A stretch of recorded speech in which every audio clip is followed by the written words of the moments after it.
Hello, नमस्ते। कैसे हैं आप लोग? उम्मीद करते हैं मस्त होंगे, स्वस्थ होंगे। सब लोग पढ़ाई में व्यस्त होंगे, पढ़ाई कर रहे होंगे, सीख रहे होंगे, समझ रहे होंगे, लिख रहे होंगे, है ना। आइए, तो पिछला क्लास में हम लोग क्लास 10th के मैथ का चैप्टर 1 वास्तविक संख्या को ख़त्म कर चुके थे।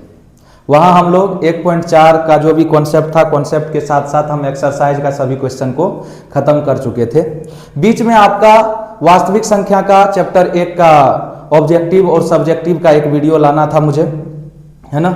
ऑब्जेक्टिव क्वेश्चन आपका जो भी पूछा गया है इससे पहले, जो भी इंपॉर्टेंट ऑब्जेक्टिव है वो चैप्टर 1 का लाना था, लेकिन वो थोड़ा सा त्रुटि है जिसके कारण हम उस वीडियो को अभी नहीं ला पाए। तो क्लास को ड्रॉप तो नहीं किया जा सकता, इसीलिए हम फिलहाल चैप्टर नंबर 2 को स्टार्ट कर देते हैं। बाकी इसी बीच में आपका जो ऑब्जेक्टिव का वीडियो होगा उसको हम ले आएंगे। क्लियर? तो आज हम लोग स्टार्ट कर रहे हैं हमारे क्लास 10th का जो मैथ का चैप्टर नंबर 2 है, बहुपद। जैसा कि आप देख पा रहे हैं, है ना। आज हम लोग स्टार्ट करेंगे मैथ का जो चैप्टर 2 है, बहुपद। बहुपद को सीखेंगे, जानेंगे, समझेंगे। बहुपद का कॉन्सेप्ट क्या है और किस किस प्रकार का क्वेश्चन आपको एग्जाम में इससे रिलेटेड पूछा जाता है, वो सब कुछ हम लोग समझेंगे। क्लियर? और देखा जाए तो एग्जाम के दृष्टिकोण से बहुत ही इंपॉर्टेंट चैप्टर है ये, क्योंकि ऑब्जेक्टिव ढेर सारा पूछा जाता है इस चैप्टर से, साथ में सब्जेक्टिव क्वेश्चन भी आपको देखने को मिलेगा। ठीक है, तो आइए बिना देर किए हम लोग करते हैं शुरू इस चैप्टर को और हम लोग सीखते हैं कि आखिर बहुपद है क्या। क्लियर? आइए, तो चैप्टर 2 होने वाला है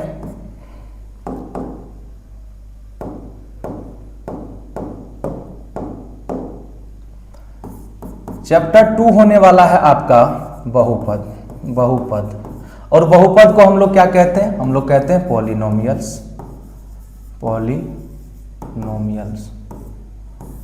है ना। क्या कहते हैं? पॉलिनोमियल्स कहते हैं। हम लोग चैप्टर 2 में क्या स्टार्ट करने वाले हैं? बहुपद स्टार्ट करने वाले हैं, पॉलिनोमियल्स, है ना, बहुपद। आइए, बहुपद को समझने के लिए कुछ चीजें, कुछ टर्म जो कि जानना जरूरी है, तभी जाकर के हम बहुपद को समझ पाएंगे, है ना। तो टर्म क्या है? टर्म सबसे पहला है आपका चर राशि। क्या है? चर राशि। आखिर ये चर राशि क्या होता है, जिसको हम लोग वेरिएबल भी कहते हैं? ये चर राशि आखिर क्या होता है? पहले चर को समझना पड़ेगा, चर को समझना पड़ेगा, उसके आगे भी कुछ कुछ टर्म समझने पड़ेंगे, तभी हम बहुपद आपको समझाएंगे और आप पूर्ण रूप से समझ भी जाएंगे। ठीक है। चर राशि, चर राशि क्या होता है? तो गणित में वो सभी राशियां जिनके मान को हम परिवर्तन कर सकते हैं, जिनका मान बदला जा सकता है। अब मान बदला जाने का मतलब क्या है? अगर हम कहीं पर बात कर ले गणित में x का, किसका बात कर ले? x का। बताइए कि x का मान आप बहुत जगह देखते होंगे, कई बार 0 हो जाता है, कई बार 1 हो जाता है, कई बार 2 हो जाता है, कई बार 3, मतलब हर तरीके से x का मान यहां पर क्या हो सकता है? बदल सकता है। चाहे x हो, चाहे y हो, चाहे p हो, चाहे q हो, अल्फा हो, बीटा हो, है ना। ये सब का सब जो आप देख पा रहे हैं, ये सब का मान हम लोग क्या कर सकते हैं? बदल सकते हैं, यानी इसके जगह पर कुछ भी आ सकता है। तो इनको हम लोग कैसा राशि कह देते हैं? चर राशि कह देते हैं। दूसरा होता है अचर राशि। ध्यान से समझिएगा, इंपॉर्टेंट है। अचर राशि, अचर राशि। और अचर का मतलब क्या है? अचर का मतलब हो जाता है जिसका मान में कोई परिवर्तन नहीं हो सकता है, उसको हम लोग क्या कह देते हैं? अचर राशि कह देते हैं। जैसे मान के चलिए कहीं है 1 को आप परिवर्तन कर सकते हैं क्या? 1 के स्थान पर 2 यूज कर सकते हैं क्या? बिल्कुल नहीं कर सकते। 1 मतलब फिक्स वैल्यू है 1, ठीक है। 1 की जगह आप 2 नहीं लगा सकते हैं, ठीक है। चाहे 2 हो, चाहे 5 हो, चाहे 7 हो। और एक बात, कई बार जो है ना, हम लोग जब एक व्यंजक लिखेंगे तो व्यंजक में भी हम लोग ये चर वाला जो राशि दिखेगा ना, जैसे a हो गया, b हो गया, p, उसको हम लोग अचर के रूप में उपयोग कर लेते हैं। अचर के रूप में उपयोग करने का मतलब क्या हुआ कि उसका मान फिक्स है, ठीक है। वो एक अचर राशि वहां पर हो जाता है। हम आगे बताएंगे, जब पॉलिनोमियल बहुपद बताने लगेंगे फिर वहां पर हम समझाएंगे भी आपको, ठीक है। तो 1, 2, 5, 7 ये सारा का सारा क्या हो जाएगा? अचर राशि हो जाएगा। तो उम्मीद करते हैं आप लोग चर राशि और अचर राशि को समझ गए होंगे। क्लियर? अब हम लोग बात करते हैं कि जब कभी भी ये चर राशि और अचर राशि को एक साथ लिख दिया जाता है, एक साथ मतलब जैसे देख लीजिए, अगर हम लोग यहां पर बात करें 3 और साथ में क्या है x, यहां पर 3 जो दिखेगा ये आपको दिखेगा क्या है अचर है, और x जो दिखेगा ये क्या है, ये चर है, ये क्या हो जाता है, चर हो जाता है।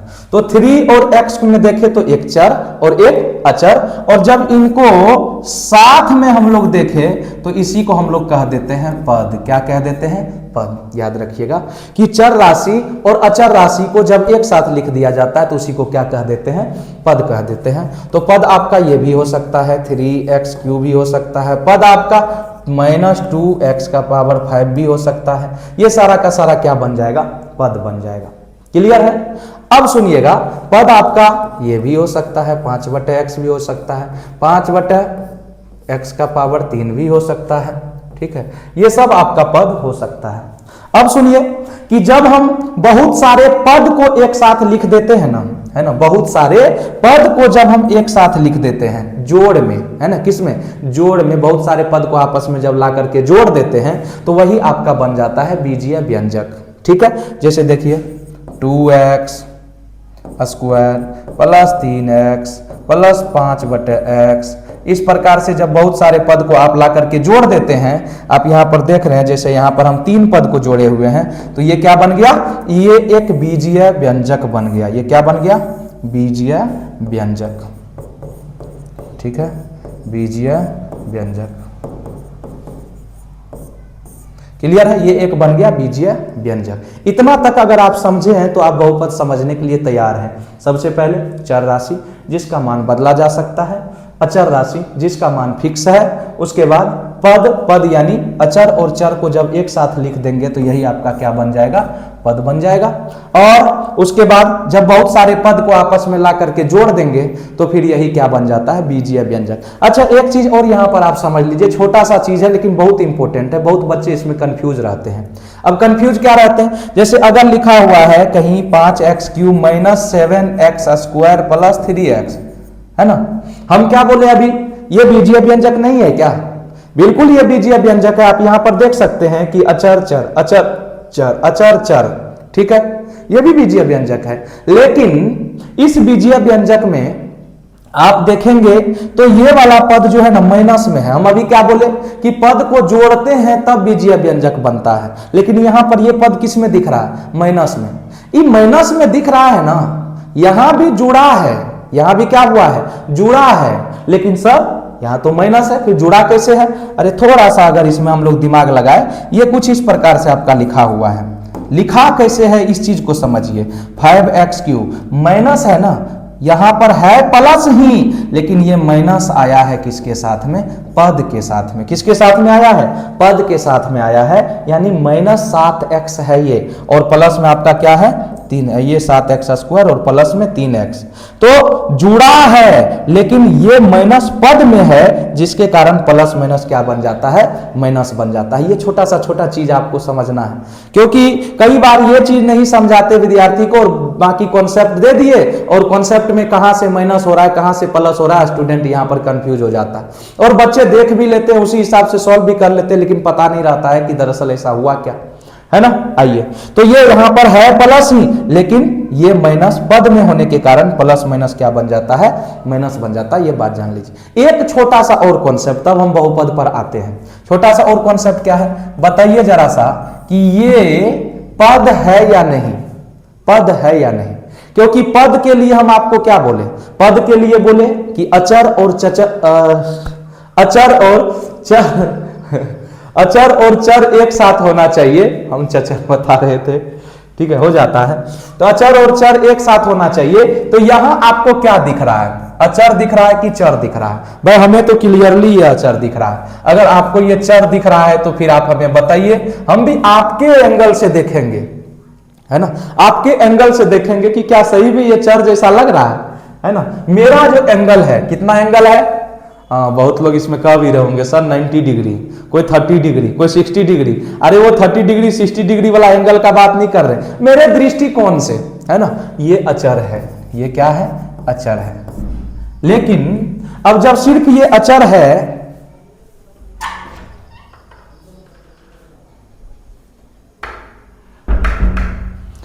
अब जब ये सिर्फ अचर है तो पद कैसे होगा भाई? पद के लिए तो अचर और चर दोनों होना चाहिए, है ना। चर तो है नहीं, चर है, हम कहते चर है है ना। लेकिन सर दिख तो नहीं रहा है चर, तो है कहाँ, है तो कहाँ छुपा बैठा है ना। चलिए, छुपा कहीं नहीं बैठा है, दरअसल यहां पर चर के रूप में है x का पावर 0। कौन है, x का पावर 0। और हम जानते हैं किसी के पावर में 0 हो तो उसका वैल्यू क्या होता है, 1 होता है। तो 3 के साथ में भी यहां x के पावर में क्या है, 0 है, अर्थात चर भी है अचर भी है, और तब ये क्या कहलाएगा, पद कहलाएगा। ये भी क्या कहलाएगा, पद कहलाएगा। ये छोटा छोटा सा बात जो है ना दिमाग में रखिएगा आप लोग, ये जितना बात यहाँ पर हम बताएं क्लियर है। उम्मीद करते हैं कि ये चीज समझे होंगे। ठीक, आइए आगे बढ़ते हैं, डायरेक्ट हम बहुपद का बात करते हैं कि बहुपद क्या होता है भाई, है ना। बहुपद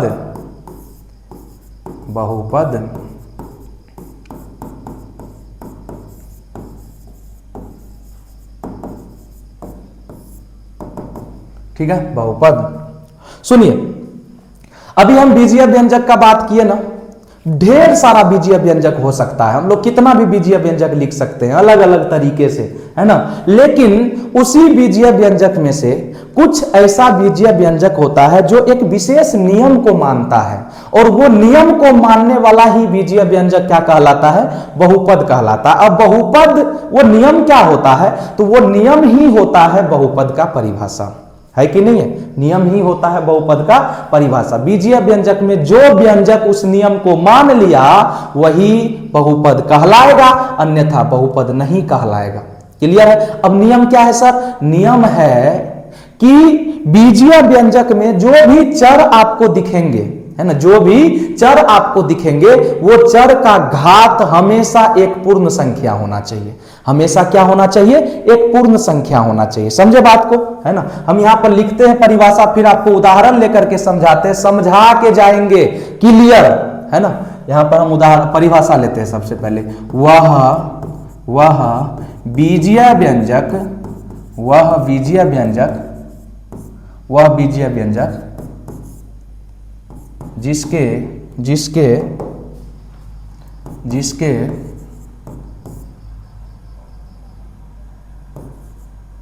सभी चर का घात, यहां सभी चर का मतलब यह नहीं कि ढेर सारा चर होगा। बहुपद में एक चीज और आपको जानना पड़ेगा, बहुपद में एक ही चर का उपयोग किया जाता है। बहुपद में एक ही चर का उपयोग किया जाता है, यानी अगर x का उपयोग किया तो हर जगह एक चर के रूप में x ही होगा, अगर y का उपयोग किया तो हर जगह चर के रूप में y ही होगा, है ना। एक ही चर होता है, उस पर घात अलग अलग होता है ना। तो यहां पर हम लिख सकते हैं कि वह बीजीय व्यंजक जिसके चरों का या चर का घात, जिसके चर का घात, सभी चर का घात एक पूर्ण संख्या हो,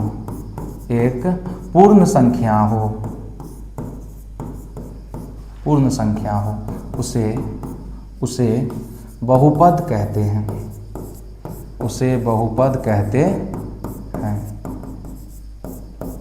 उसे क्या कहते हैं, बहुपद कहते हैं। वह बीजीय व्यंजक जिनके सभी चर का घात क्या हो, एक पूर्ण संख्या हो, उसे ही हम लोग क्या कहते हैं, बहुपद कहते हैं। अच्छा, बहुपद को लिखने का भी एक स्टैंडर्ड तरीका होता है, वो भी आप लोग जान लीजिए। जैसे हम लोग लिखते हैं P ऑफ x का मतलब क्या होता है, P मतलब होगा पॉलिनोमियल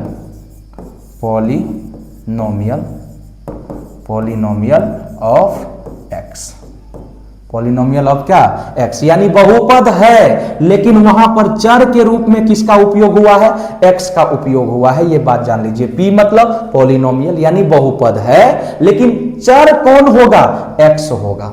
ठीक है।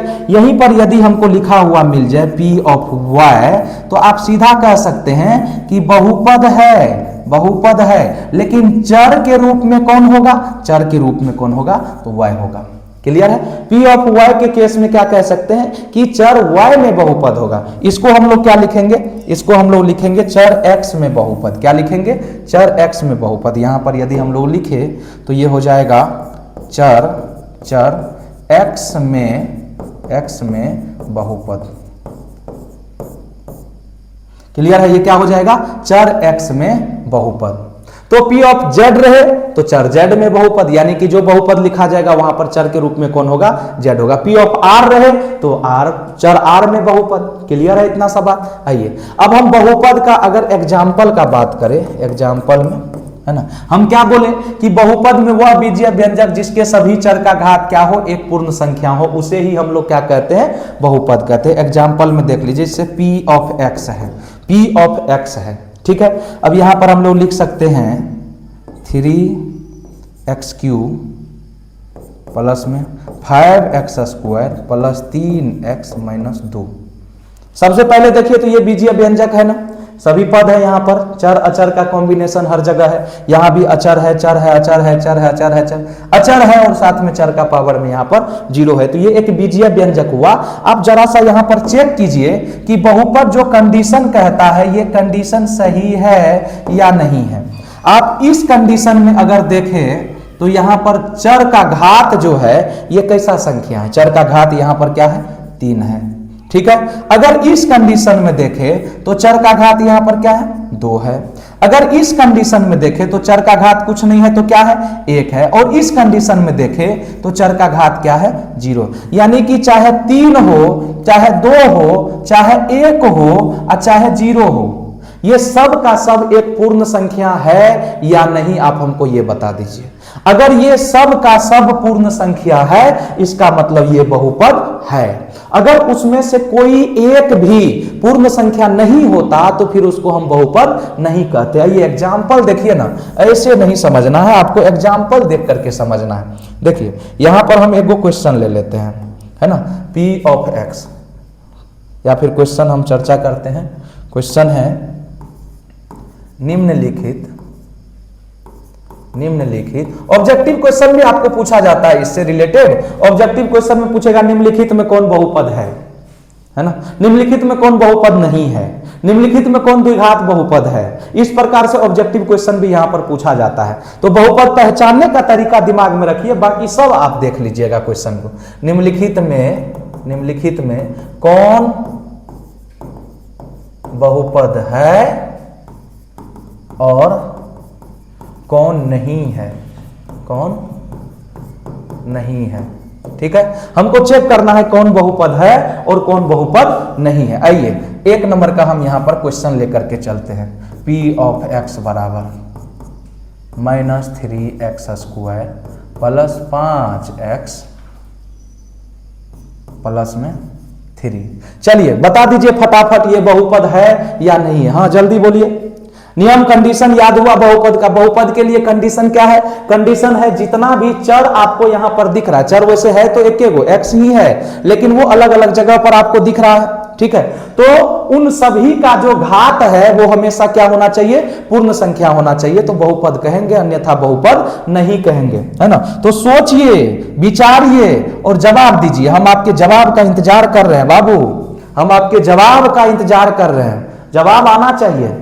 हाँ बोल नहीं रहे हैं, अब बोल भी रहे हैं तो बस इतने जोर से बोल रहे कि हम सुन भी नहीं पा रहे, है ना। आइए देखिए यहां पर अगर हम लोग देखें तो ये क्या है, ये बहुपद का पद है। ये क्या है, पद। ये भी एक पद है, ये भी क्या है, पद है। ये भी क्या है, ये भी पद है ना। ये सब का सब क्या है, पद है। अगर इस पद में देखें तो ये चर, और चर का अगर पावर देखें तो कितना है, 2 है ना। यहां पर कुछ नहीं है तो कौन है, 1 है।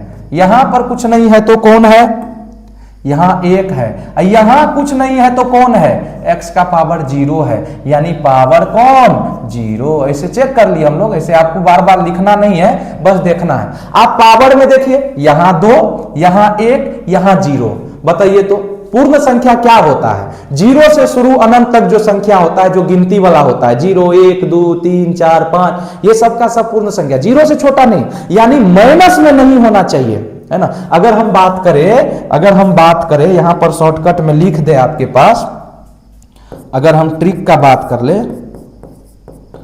ट्रिक का, तो चर का घात ऋणात्मक नहीं होना चाहिए, बस ऋणात्मक नहीं होना चाहिए। 0 हो सकता है, ऋणात्मक नहीं होना चाहिए, ठीक है। अच्छा, चर का घात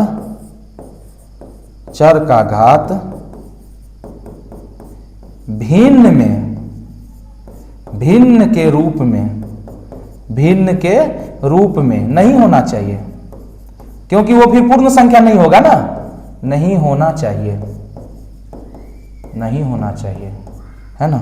यहां पर और भी छोटा छोटा बात आप लिख सकते हैं, आप देखिएगा किस प्रकार से। हम थोड़ा सा इसको छोटा कर देते हैं।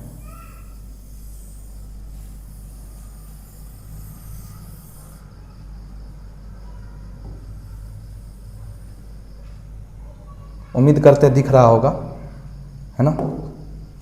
और छोटा सा पॉइंट अगर यहां पर लिखना चाहे तो चर, चर रूट में, रूट में, रूट में नहीं होना चाहिए, होना चाहिए। अभी हम दिखाएंगे इससे रिलेटेड उदाहरण भी आपको। उसके बाद चर बट्टे में, बट्टे में नहीं होना चाहिए, होना चाहिए। ये आपको याद रखने का एक ट्रिक है। ये क्या है? याद रखने का ट्रिक है। कॉन्सेप्ट तो हम मूल कॉन्सेप्ट आपको दे ही दिए हैं। वह बीजीय व्यंजक जिसके सभी चर का घात एक पूर्ण संख्या हो उसे बहुपद कहते हैं। यहां पर उदाहरण भी हम आपको बता दिए कि बीजीय व्यंजक में आपको चर का घात 3, यहां 2, यहां 1, यहां 0 दिख रहा है। इसका मतलब यह जो है आपका बहुपद है। यहां भी अगर देखें तो 2, 1, 0 पूर्ण संख्या है, यानी यह भी बहुपद है। आइए ना अगला उदाहरण पे हम लोग चलते हैं। 2 नंबर का उदाहरण लेकर के चलते हैं। 2 नंबर में हम लोग ले लेते हैं क्या, देखिए px बराबर 5x³ प्लस 6 बटा x प्लस में x² प्लस में 7x प्लस 5। चलिए ये एक हम क्वेश्चन ले लिए, बीजीय व्यंजक ले लिए। आप हमको बताइए कि ये बहुपद है या नहीं है। चलिए फटाफट एकदम सोच करके बताइए बहुपद है या नहीं है। देख लीजिए, गौर से देखिए, कुछ तो लॉजिक लगेगा ऐसा। यहां पर कुछ तो लॉजिक लगाएंगे और तब चेक करेंगे बहुपद है या नहीं। आइए हम आपको बहुपद में लॉजिक लगा करके दिखाते हैं। ये है 5x³ प्लस, अच्छा कहीं पर यदि 1/x लिखा हो तो इसको हम लोग क्या बोलते हैं? x का पावर -1 बोलते हैं। ये तो आप जानते होंगे। x 1/x का पावर क्या है? 1/x का वैल्यू क्या होता है? x का पावर -1 होता है। उसी प्रकार से 1/x² का वैल्यू क्या होगा? x का पावर -2 हो जाएगा। क्या हो जाएगा? -2 हो जाएगा। यहां पर भी अगर देखेंगे तो 6 तो है ही, साथ में 1/x² दिख रहा है, तो ये हो जाएगा x का पावर -2 और प्लस में हो जाएगा 7x और प्लस में 5। अब अगर इसको आप लोग देखेंगे तो यहां पर देख पा रहे हैं कि यहां जो घात है ये तो पूर्ण संख्या है, चलेगा भाई, बहुत बढ़िया। लेकिन यहां वाला घात जो -2 है ये तो पूर्ण संख्या नहीं है। ये घात चल सकता है क्या? बिल्कुल नहीं चलेगा। ये घात जैसे ही कैंसिल, यानी कि ये आपका बहुपद नहीं है, ये बहुपद नहीं है। तो इसीलिए हम एक छोटा सा ट्रिक दिए थे आपको, चर बट्टे में नहीं होना चाहिए। यहां देखिए ना, चर कहां चला गया? चर चला गया नीचे, चर चला गया बट्टे में, और चर बट्टे में चला गया यानी वो बहुपद नहीं होगा, क्योंकि ऊपर जाएगा तो पावर में कौन आएगा? माइनस आएगा, है ना। तो ये ट्रिक है, हम ट्रिक आपको दिए हैं। ट्रिक को ट्रिक जैसा ही आप लोग समझिएगा। कई बार लोग कहता है यही कॉन्सेप्ट है क्या? दरअसल ये कॉन्सेप्ट नहीं है बाबू, ये ट्रिक है।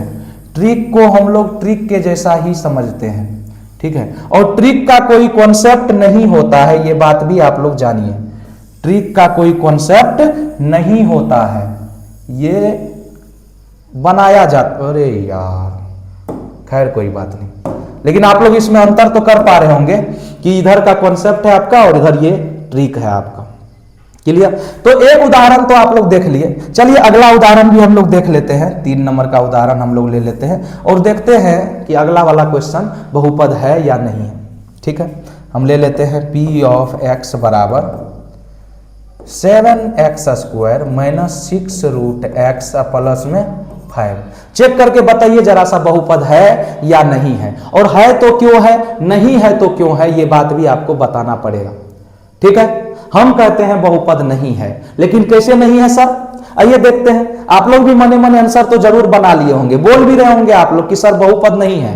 है ना, हम सुन रहे हैं तो आप बिल्कुल बोल रहे होंगे, आवाज आ रहा है आपका मेरे तक, ठीक है। हाँ, थोड़ा धीरे बोल रहे हैं, हमको भी थोड़ा सा आवाज जो है ना लटपटा के आ रहा है, मतलब क्लियर नहीं समझ में आ रहा, आप बोल क्या रहे, लेकिन बोल तो रहे हैं, है ना। आइए देखते हैं यहां पर, यदि आप लोग देखेंगे गौर से, कैसे देखेंगे, गौर से देखेंगे तो ये वाला पद आपको क्या दिख रहा है, रूट एक्स दिख रहा है। अच्छा, रूट का कॉन्सेप्ट क्या कहता है, कहता है कि रूट में कहीं अगर एक्स है तो ये हो जाता है एक्स का पावर 1/2। रूट का मतलब होता है घात 1/2।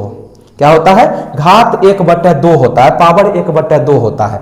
यहां पर यदि आप लोग देखेंगे p ऑफ x तो बराबर हो जाएगा 7x² माइनस में 6 इंटू में x का पावर क्या 1/2 प्लस में क्या हो जाएगा 5 हो जाएगा। बाबू यहां आप देख सकते हैं कि आपको पावर के रूप में 1/2 दिख गया, जो कि पूर्ण संख्या नहीं है। कई जगह आप लोग पढ़ते हैं non negative number, that is also right, है ना, वो भी अच्छा है, वो भी सही है, लेकिन सबका अपना अपना तरीका होता है। हम पूर्ण संख्या बताते हैं, कोई लोग आपको बता देंगे कि ऋणात्मक संख्या नहीं हो सकता है, ऋणोत्तर संख्या हो, तो वो भी सही है, बिल्कुल सही है।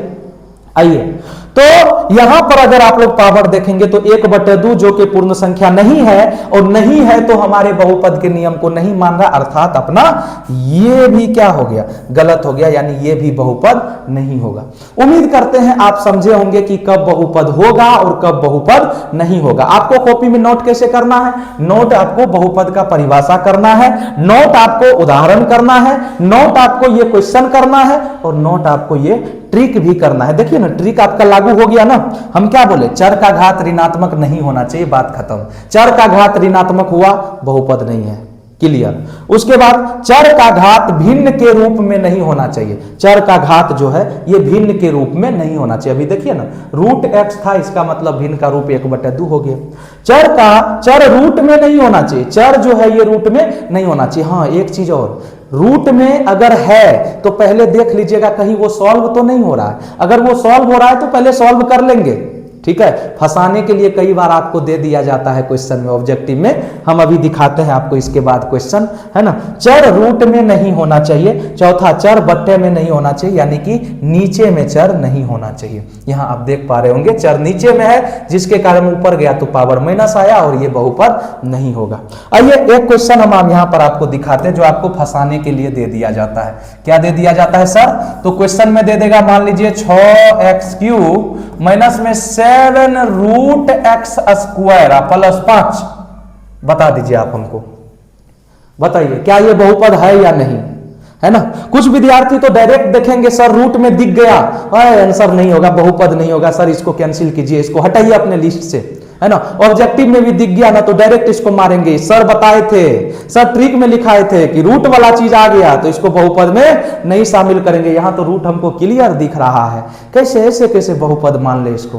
बाबू कंफ्यूज नहीं होना है, थोड़ा सा सॉल्व करेंगे, ये हो जाएगा 6x³ माइनस में 7x² का वर्गमूल भी निकलता है, x प्लस में 5, ये बिल्कुल बहुपद हो जाएगा, है ना।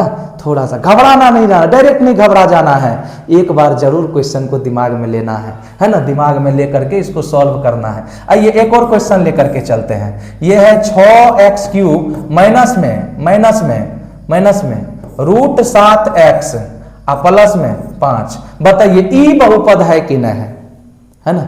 यहां भी बहुत लोग रूट देख करके कह देंगे बहुपद नहीं है, लेकिन गलत बात है ना। यहां रूट जो है ये सिर्फ और सिर्फ 7 में है, अपना x जो है ये रूट से बाहर है, क्लियरली आपको बाहर दिख रहा है ना। तो इसको भी हम लोग बहुपद कहेंगे, ये क्लियर बहुपद होगा। चर को रूट में नहीं रहना है, चर के घात में जो है ना हमेशा पूर्ण संख्या होना चाहिए, ठीक है। अच्छा क्लियर है इतना सा बात। चलिए तो ये उदाहरण भी आप लोग बहुपद का समझ गए होंगे, तो उम्मीद करते हैं समझ में आया होगा कब बहुपद होगा और कब बहुपद नहीं होगा, है ना।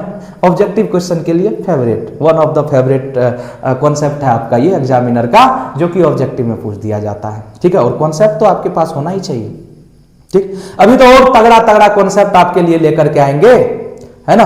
अभी कॉन्सेप्ट आया कहां, बहुपद गए तो सिंपल सा कॉन्सेप्ट था। चलिए बात करते हैं आगे कॉन्सेप्ट का, ठीक है, अगला कॉन्सेप्ट का हम अभी आपको क्या समझाए, हम अभी आपको समझाए बाबू कि ये जो p ऑफ x दिख रहा है इसका मतलब आप लोग समझते हैं क्या, polynomial, polynomial of x, polynomial of x, यानी कि चर x में बहुपद p ऑफ y अगर दिख जाए तो आप उसको क्या कहेंगे, चर y में बहुपद, क्या कहेंगे, चर y में बहुपद कहेंगे। p ऑफ z दिख जाए तो चर z में बहुपद कहेंगे, उसमें कंफ्यूज होने वाली बात नहीं है, ठीक है। तो अगला जो कॉन्सेप्ट है, हम लोग कॉन्सेप्ट का बात कर रहे हैं। कॉन्सेप्ट क्या है, कॉन्सेप्ट है बहुपद का सामान्य रूप, बहुपद का सामान्य रूप, सामान्य रूप है ना, या फिर सामान्य को हम व्यापक भी बोल सकते हैं, क्या बोल सकते हैं, व्यापक। सामान्य को हम क्या बोल सकते हैं, व्यापक। सामान्य रूप, व्यापक रूप, जनरल फॉर्मूला है ना, बहुपद का जनरल फॉर्मूला हम ले करके चलते हैं p of x, p of x, यानी चर के रूप में हम किसको रखने वाले हैं, x को ही रखने वाले हैं। तो क्या हो जाता है बहुपद का व्यापक रूप, आप देख सकते हैं। सबसे पहले a0 x का पावर n, a0 x का पावर n, क्लियर।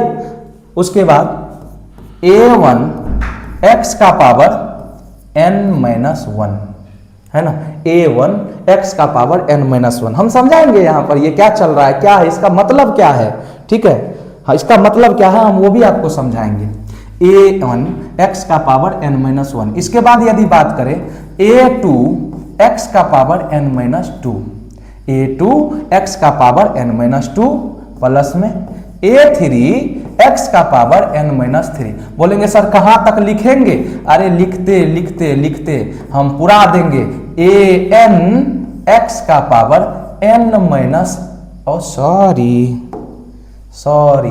n-n, ठीक है। याद कैसे रखा जाए सर वो भी हम आपको बताएंगे, आप क्यों चिंता कर रहे हैं, है ना। तो ये बन गया आपका n-n, बोले तो n-n 0 और x का पावर 0, यानी क्या हो जाएगा 1, और लास्ट में 1 आने के कारण ये सिर्फ बचेगा क्या, an, क्या बच जाएगा, an बच जाएगा। क्लियर है। तो ये बन गया आपका जनरल फॉर्मूला किसी भी बहुपद का। या यही चीज आपको कैसे लिखा हुआ मिल सकता है, ये मिल सकता है p ऑफ x बराबर उधर से उल्टा उल्टा, है कि नहीं, ये मिल सकता है आपको a0 प्लस में a1x प्लस में a2x स्क्वायर प्लस में a3x का पावर 3 प्लस में डॉट डॉट डॉट प्लस में a का पावर an और x का पावर n। ये भी सेम चीज है, दोनों का दोनों सेम चीज, अभी हम बताएंगे आपको किस प्रकार से ये सेम चीज है। तो ये होता है बहुपद का व्यापक रूप, है ना। जहां अगर हम लोग बात करें, जहां अगर इस वाले में बात किया जाए, इस वाले में, ठीक है,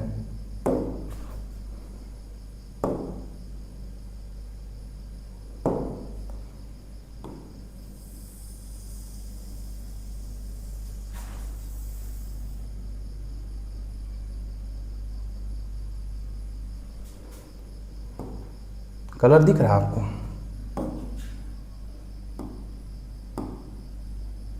है ना। इस वाले में यदि बात किया जाए, यहां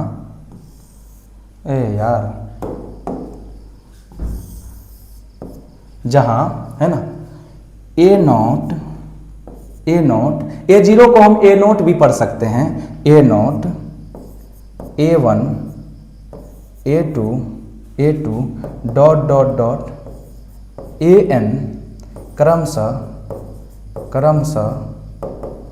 क्रमशः x के पावर n,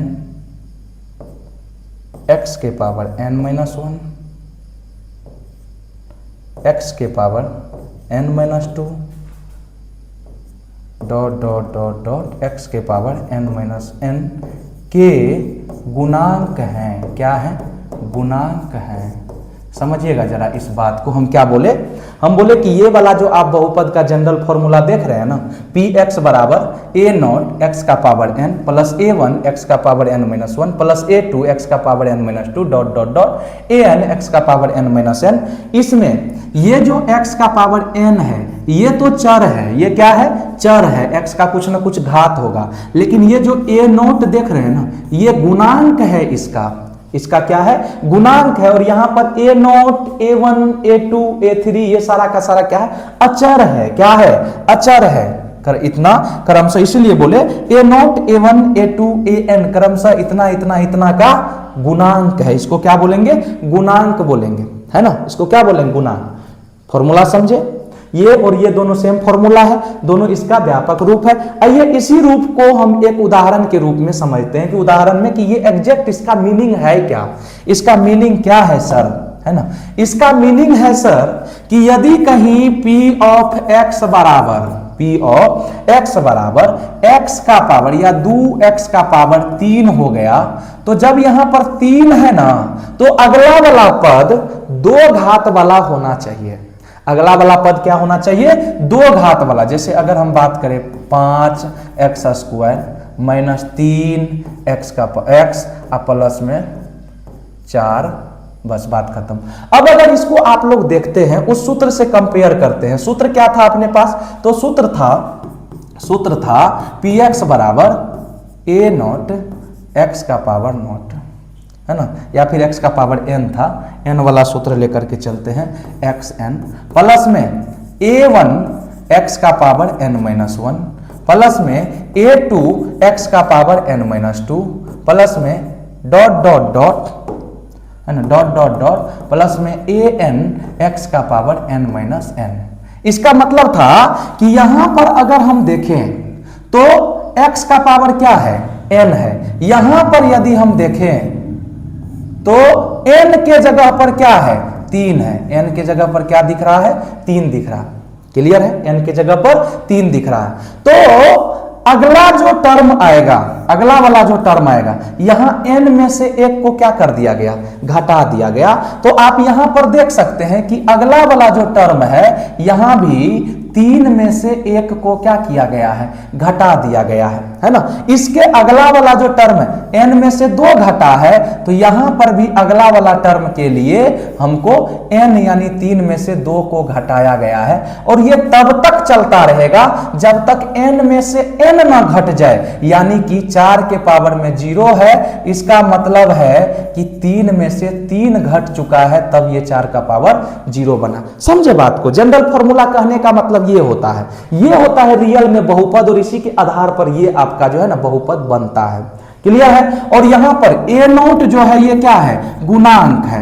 ये क्या है, गुणांक है। यहां पर ए नोट के स्थान पर कौन आया है, 2 आया है, तो यहां गुणांक कौन हो जाएगा, यहां गुणांक हो जाएगा आपका कौन, 2। समझे मेरे बात को, ये हो जाएगा गुणांक, ये हो जाएगा गुणांक, ये गुणांक है तो यहां पर ये हो जाएगा गुणांक। क्लियर है, यहां पर ये गुणांक है तो यहां पर ये हो जाएगा गुणांक माइनस चिन्ह के साथ में। क्लियर, समझे, तो ये गुणांक होगा। और ये घात जिस प्रकार से बहुपद के समान रूप में घटता है ना, यहां भी उस प्रकार से क्या होना चाहिए, घटना चाहिए, है ना, रियल में अगर बहुपद को लिखना है तो। अब जैसे देखिए ना, यहां पर हम लिख दिए, मान के चलिए पी एक्स बराबर 2x क्यू प्लस में 3। क्या लगता है ये बहुपद का ओरिजिनल रूप है, एग्जैक्ट रूप है ये बहुपद का? नहीं, बहुपद का एग्जैक्ट रूप बिल्कुल नहीं है। बहुपद का एग्जैक्ट रूप तब होगा जब आपका 3 घात के बाद जो चर आएगा उस पर कितना घात दिखेगा, 2 घात दिखेगा। अच्छा, उसके बाद जो चर आएगा उस पर 1 घात दिखेगा, उसके बाद जो चर आएगा उस पर 0 घात दिखेगा। यही तो हमको सूत्र समझा रहा है ना। ये बात आपको बहुत लोग ने बताते हैं और बहुत स्टूडेंट भी इसको समझना नहीं चाहते। अरे यही तो कॉन्सेप्ट है बहुपद का, मेन कॉन्सेप्ट यही है। ठीक है, आइए अगर हम इसको इसके ओरिजिनल रूप में लिखना चाहे, हम भी चाहे तो आपको डायरेक्ट सवाल टू सवाल एकदम फॉर्मूला दिए, उसके बाद सवाल पर लेके चले, सवाल करवा देंगे A to Z, कहीं भी कोई परेशानी नहीं होने देंगे, सब सवाल आपसे बन जाएगा। लेकिन समय है अपने पास, थोड़ा सा समय देकर के एक बार तो कॉन्सेप्ट को सीखिए, एक बार जानिए तो चल क्या रहा है आखिर। और अगर कहीं पर इसको समझने में दिक्कत हो रहा है तो आप एक बार हमको जरूर मैसेज कीजिएगा, हम अगले क्लास में पुनः डिस्कस करेंगे, ये मेरा वादा है आपके साथ, है ना। एक बार जरूर बताइएगा कि सर समस्या हुआ है, कहाँ हुआ है वो आप बता दीजिएगा, हम उस हिसाब से आपको एक बार जरूर अगले क्लास में डिस्कस करेंगे। अरे सिखाना मेरा फर्ज है, सिखाना मेरा जो है मोटिव है, मेरा जो मोटिव ये सिलेबस खत्म कर देना नहीं है। अरे हम आपको सिखाने आए हैं और सिखा के ही मानेंगे, है ना, सिखा के ही मानेंगे। आपको भी सीखना पड़ेगा, हाँ, नहीं सीखेंगे तो फिर मार चलेगा, मार। ऑफलाइन क्लास में मार भी चलता है ना। आप लोग भी ऑफलाइन क्लास में कहीं जाते होंगे या गए होंगे तो फिर मार तो चलता होगा।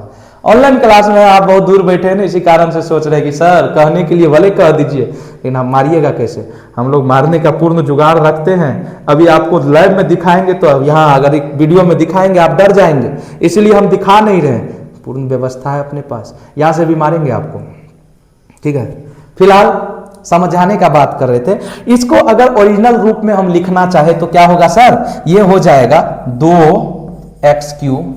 इसके बाद क्या आना चाहिए, अगर x³ वाला टर्म है इसके बाद स्क्वायर वाला टर्म तो आना चाहिए ना, प्लस में x² वाला टर्म तो आना चाहिए। लेकिन सर ये टर्म गया कहां, अरे इसके गुणांक में कौन है, 0 है।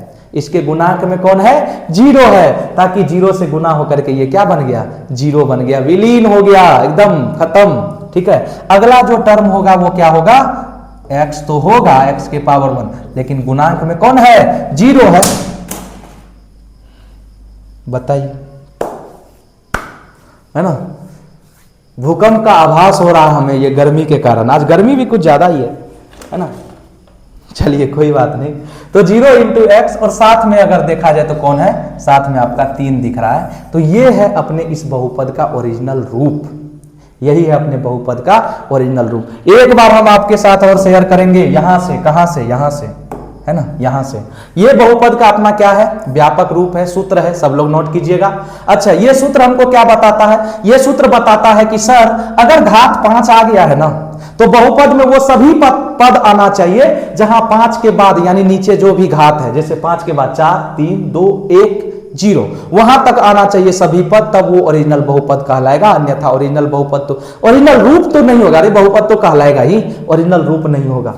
क्लियर है, हम वही चीज यहां पर समझाए। ये जनरल फॉर्मूला था, यहां पर जो आगे में गुना में रहता है ये आपका गुणांक है। ये क्या है, गुणांक है, किसका, तो a0 आपका जो है x के पावर n का गुणांक है, a1 आपका जो है x के पावर n-1 का गुणांक है, a2 x के पावर n-2 का गुणांक है, उसी तरह से an x का पावर n-n का गुणांक है। यही चीज हम समझा दिए और इसी के आधार पर हम आपको बताएं कि यहाँ जो हम बहुपद लिए हैं ना, तो बहुपद में जो 1 घात 3 आया है तो अगला घात क्या आना चाहिए, 2 आना चाहिए। अगला घात क्या आना चाहिए, 1 आना चाहिए। अगला घात क्या आना चाहिए, 0 आना चाहिए। ये बहुपद का ओरिजिनल रूप होगा और ये सूत्र से हम कंपेयर करके बताएं। और गुणांक के केस में हम आपको क्या बताएं कि x के पावर 3 है तो यहां पर साथ में गुना के रूप में कौन है, 2, यानी x के पावर 3 का गुणांक कौन होगा, 2 होगा। यहां x² का गुना में कौन है, 5, यानी x² का गुणांक कौन होगा, 5 होगा। ये बात भी आप लोग समझ चुके हैं, ये बात भी आप लोग क्या है, समझ चुके हैं। और बहुपद का ओरिजिनल रूप यदि लिखने का बात हो तो ओरिजिनल रूप भी हम लोग इस प्रकार से लिख सकते हैं, जो पद आपको नहीं दिख रहा है उस वाले पद के आगे गुणांक के रूप में कौन होगा, 0 होगा। इसी कारण से वो पद क्या बन चुका है, 0 बन चुका है। लेकिन इसको आप इस रूप में भी लिख सकते हैं। आगे जब कहीं लिखेंगे तो आप घबराइएगा नहीं कि सर ये कहां से आ गया, ठीक है, या फिर इसका और पद कहां गया, इसमें आपको कंफ्यूज होने की जरूरत नहीं है। यहां तक क्लियर है तो आगे बढ़े। हाँ, सब लोग अपना अपना मुंह से, अपने अपने मुखार बिंद से हाँ बोलिए कि हमको आगे बढ़ना चाहिए या नहीं बढ़ना चाहिए। चलिए बोलिए बोलिए बोलिए बोलिए, हम सुन रहे हैं, है ना। कह रहे होंगे सर वीडियो ही तो है ना, आप लाइव भी नहीं ले रहे हैं कि हम मैसेज भी कमेंट भी कर देंगे। लाइव हम कल पहली बार जो है स्टार्ट भी किए थे, लेकिन बहुत सारा इशू आ रहा था जिस कारण से कल हम लाइव को भी पूरा कंटिन्यू नहीं कर पाए। लेकिन आगे हम लोग लाइव जरूर आएंगे और क्वेश्चंस जो भी हम डिस्कस करेंगे ना, एक्स्ट्रा क्वेश्चन चाहे ऑब्जेक्टिव हो चाहे सब्जेक्टिव हो, जो भी क्वेश्चन बैंक का उसको हम लाइव में ही डिस्कस करेंगे, है ना, आपके साथ जुड़ करके। आपके साथ जुड़ के पढ़ेंगे, सीखेंगे, आपको भी सिखाएंगे, हम भी सीखेंगे। अब हम क्या सीखेंगे सर? बहुत बात विचार ऐसे होते हैं जो आपसे हम जानेंगे, आपसे हम समझेंगे। कल ही थोड़ा देर के लिए लाइव समझे, उसी में बहुत लोग बहुत अलग अलग प्रकार की बात कह रहे थे, हमें भी जानने को मिल रहा था, है ना। चलिए, तो यहां तक समझ गए। अब हम लोग बात करेंगे इसके आगे बहुपद के प्रकार का। इसके आगे किसका बात करेंगे? बहुपद के प्रकार का बात करेंगे। हम थोड़ा ज्यादा ही कॉन्सेप्ट को लेकर के जा रहे हैं अंदर, और भी अंदर लेकर के जाएंगे, समय भले जो लग जाए। आपको घबराहट तो नहीं है, टेंशन तो नहीं है आपको, है ना, या फिर ओवरफ्लो तो नहीं है ना? बताइएगा जरूर। हम रिक्वेस्ट कर रहे हैं आपसे, रिक्वेस्ट ही समझिए। आप बिल्कुल हमको बताइएगा कि सर परेशानी है, कहीं ना कहीं कुछ ना कुछ परेशानी अगर हुआ है, आप हमको बिल्कुल बताइए। अरे आपके पास तो मेरा व्हाट्सएप नंबर भी है 8770384862, ये व्हाट्सएप नंबर है। अगर यूट्यूब पर कमेंट नहीं कर रहे, व्हाट्सएप कर दीजिए एक बार। हाँ सर, हम अपना नाम बता करके आपका वीडियो देखे और वीडियो में इस प्रकार का परेशानी लगा, एक बार बताइए आप हमें। हम भी दूर करना चाहते हैं, अगर किसी भी प्रकार का परेशानी है तो आपको समझाने में अगर दिक्कत है तो वो भी हम क्लियर करना चाहते हैं, है ना। जुड़िए आप हमसे, और साथ में आपको किसी भी प्रकार का परेशानी और भी कॉन्सेप्ट में भी है, आप जरूर एक बार हमको व्हाट्सएप कीजिए, हम रिप्लाई देंगे, क्विक रिप्लाई देंगे। हम आपको वादा करते हैं, हम बिल्कुल रिप्लाई देंगे, है ना। सब लोग मैसेज कीजिए, जुड़िए, पूछिए। अगर कोई सजेशन हो आपके मन में तो सजेशन भी दीजिए, ताकि हम उसको सुधार कर पाए। आखिर हम समर्पित हैं आपके लिए कॉन्सेप्ट लेकर के आना ही है, सिलेबस चलाना ही है, 2027 का तैयारी करवाना ही है। आप कहीं से भी तैयारी कर रहे हैं, है ना, एक बार हमसे भी जरूर जुड़िएगा, क्योंकि बहुत कुछ हम भी आपको ऐसा दे करके जाएंगे जो आपके 2027 के बोर्ड एग्जाम में जो है ना सटीक काम करेगा। हम भी आपको बहुत कुछ दे करके जाएंगे, जुड़िएगा जरूर एक बार, है ना। हम भी बहुत बच्चों को ऑफलाइन में भी इससे पहले तैयारी करवा चुके हैं, ऑफलाइन में भी हम कई साल से सिलेबस कंप्लीट करवाते हुए आ रहे हैं, बच्चों को एग्जाम दिलाते हुए आ रहे हैं, और अच्छा स्कोर भी होता है बच्चों का, है ना। ऑफलाइन क्लास में बहुत अच्छा स्कोर चल भी रहा है। इस अभी जस्ट एग्जाम जो हुआ है, इसमें भी हम किसी दिन मिलवाएंगे भी आपको अपने स्टूडेंट्स से, जो रिजल्ट लेकर के आते हैं, बेहतरीन अच्छा रिजल्ट लेकर के आते हैं, उनसे भी मिलवाएंगे हम आपको, है ना। मैथ में 99 नंबर, है ना। उसके बाद साइंस में जो है थ्योरी पार्ट जो होता है, थ्योरी पार्ट में 80 में 79 नंबर, इस हिसाब से मार्क जो है स्टूडेंट लेकर के आते हैं। हम आप लोग को मिलवाएंगे भी उससे। फिलहाल हम लोग चर्चा करते हैं, ये नंबर है मेरा, व्हाट्सएप जरूर कीजिएगा। बाकी हम आपको आज का लास्ट टॉपिक जो है बस एक हेडिंग दे करके वहीं पर छोड़ने वाले हैं, क्योंकि अगले क्लास में हम बहुपद के प्रकार का डिस्कशन करेंगे। तो मुख्य रूप से बहुपद का हम लोग पढ़ने वाले हैं प्रकार। दो आधार पर बहुपद को बांटा जाता है ना, दो आधार पर, एक तो घात के आधार पर और दूसरा पद के आधार पर। हम चर्चा करेंगे इस चीज का, घात के आधार पर और पद के आधार पर, ठीक है। और वही अपना सबसे मेन इंपॉर्टेंट पार्ट है, जिसको हमको लेकर के आगे बढ़ना भी है, ठीक है। जब हम घात के आधार पर बहुपद को वर्गीकरण करेंगे ना, तो घात के आधार पर जो बहुपद बढ़ता है वही अपना सबसे इंपॉर्टेंट पार्ट है। उसी में एक पार्ट आता है द्विघात बहुपद, और वही द्विघात बहुपद पूरा का पूरा एक चैप्टर बन करके चला जाता है आपको द्विघात समीकरण के नाम से। बस एक छोटा सा बदलाव होते हुए वो चैप्टर बन करके चला जाता है द्विघात समीकरण। हम कह सकते हैं कि अपना बहुपद और द्विघात समीकरण कुछ मिलता हुआ चीजें हैं, जहां पर हम लोग सबका चर्चा भी करेंगे। क्लियर? चलिए, उम्मीद करते हैं आज के क्लास में आपको कुछ समझ में आया होगा, सीखे होंगे, जाने होंगे, है ना। बाकी आगे का जो लेक्चर होगा, यानी कल का जो वीडियो होगा, उसमें हम लोग बहुपद के प्रकार को समझेंगे, और भी हम बहुपद के कॉन्सेप्ट को समझेंगे। फिर हम चैप्टर पर भी आएंगे, एक एक क्वेश्चन करवाएंगे। बने रहिए, जुड़िए, अपने दोस्तों को भी जोड़िए, सीखिए, समझिए, है ना। सब साथ मिलकर के सीखेंगे। बाकी धन्यवाद आप लोगों का, आप लोग इतना जो सपोर्ट दिखा रहे हैं, वीडियो को देख रहे हैं, वॉच कर रहे हैं, है ना। साथ में आप लोग कमेंट भी कर रहे हैं, उसके लिए भी आप लोगों का हम लोग धन्यवाद करना चाहते हैं, हम पूरे टीम की तरफ से, है ना। आज से जो है आपका बायोलॉजी का क्लास भी स्टार्ट हो गया है, कल से या परसों से जो है ना 1-2 दिन में फिजिक्स का क्लास भी स्टार्ट हो जाएगा। उसके जस्ट बाद जो है आपका सोशल साइंस का सब्जेक्ट भी स्टार्ट हो जाएगा। तो हम लोग ऐसे ही एक एक सब्जेक्ट लेकर के आते रहेंगे और सिलेबस को खत्म करेंगे, आगे बढ़ेंगे, सिखाएंगे, समझाएंगे, है ना।